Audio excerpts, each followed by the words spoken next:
Ko'rayotganinglardek yara kattalashgan, qon tinimsiz oqyapti. Erarlikaga ehsonlar to'xtatilgan va bizda bitta bolacha bor. Bu bolachaning ismlari Navruz. Bu bolacha sumilaga tushib ketganlar. Shunda go'sht bo'lib ilvillab ketgan bola. Bilasizmi? Bolani hech kim o'ynatmagan shu kungacha. Bola biz o'ynatganimizda dod dedi, ketma dedi. Yig'lab qoldi. Hozir shunaqa holat. 10 yil, 15 yildan keyin bu bola nima bo'ladi? Oynaga qarasa, har qaraganda qanaqa ahvolga tushadi?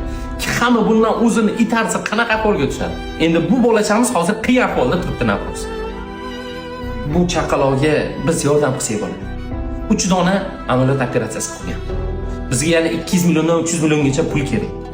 Bizim Instagramimiz bamga tushgan, videolar rekka chiqmayapti. Bitta story qo'yib, videoni tarqatib tashlab, kommentda duo yozib, reaksiyalar tashlab tashlasangiz biz bandan chiqib ketishimiz mumkin. Hammamiz harakat qilsak, bu bola go'zal holatga keladi. Faqat befarq bo'lmang, iltimos qilaman. Pul cho'zsak hammasi yaxshi bo'ladi. Alhamdulillah. Men akamning nomlarida va o'sha bolacha nomlarida sizlarga qo'l cho'zaman. Shu qo'lni o'rniga qo'l berishga harakat qilaman. Lekin siz befarq bo'lmang inshaalloh. Va hammasi bir galida birlashganimizda yaxshi bo'ladi. Hech qachon shuni unutmang.